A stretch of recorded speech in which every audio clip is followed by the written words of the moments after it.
Same 5,000 रुपये, same 5 साल, फिर भी एसआईपी और ईटीएफ का रिजल्ट इतना अलग क्यों होता है? क्या फ़र्क सिर्फ नाम का है या सिस्टम ही अलग काम करता है?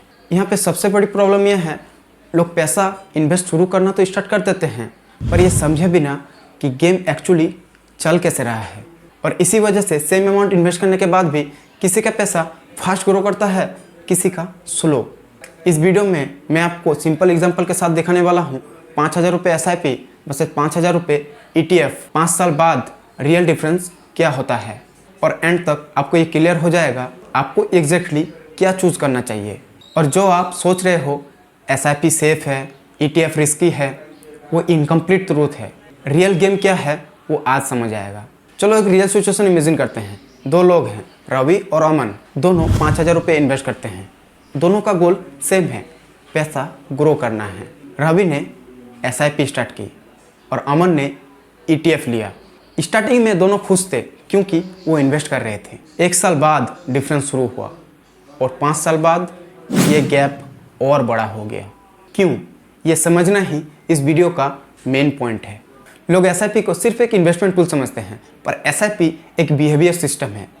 आपने एक बार डिसीजन लिया और सिस्टम हर महीने ऑटोमेटिकली इन्वेस्ट करता है। इसका मतलब क्या है?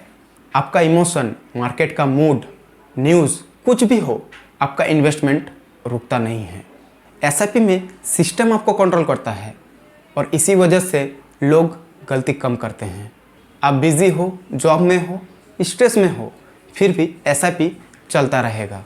और यही रीज़न है एसआईपी बिगिनर्स के लिए पावरफुल है, लेकिन एक हिडन प्रॉब्लम भी है।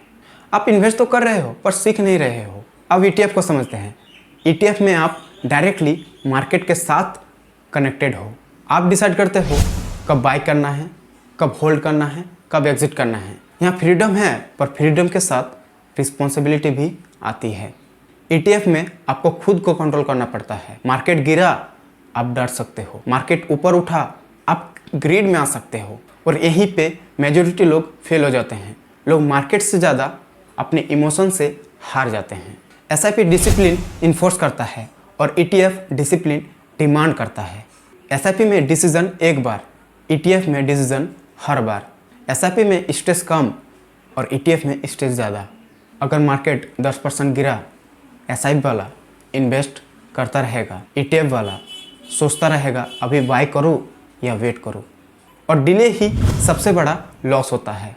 अब सिंपल कैलकुलेशन समझते हैं। 5,000 रुपये पर मंथ, 5 साल। आप एक्सपेक्ट कर रहे हो एक क्लियर विनर मिले, पर रियलिटी क्या है? शॉर्ट टर्म में ज़्यादा बड़ा डिफरेंस नहीं होता, लेकिन लॉन्ग टर्म में बिहेवियर का इम्पैक्ट कंपाउंड होता है। और कंपाउंडिंग सिर्फ पैसे में ही नहीं, डिसीजन में भी होता है। आप सोच रहे थे रिटर्न इम्पोर्टेंट है, पर सच क्या है?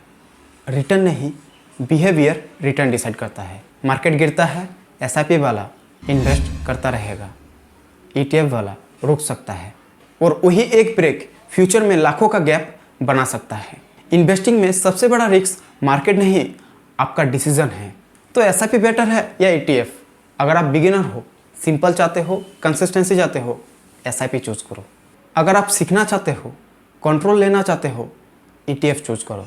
एसआईपी और ईटीएफ में विनर कोई नहीं है, विनर आपका बिहेवियर है। अगर आप अपना पैसा ब्लाइंडली नहीं समझ के ग्रो करना चाहते हो तो चैनल सब्सक्राइब करो। यहाँ गोल सिंपल है, आप कंफ्यूज नहीं, क्लियर होके जाओ।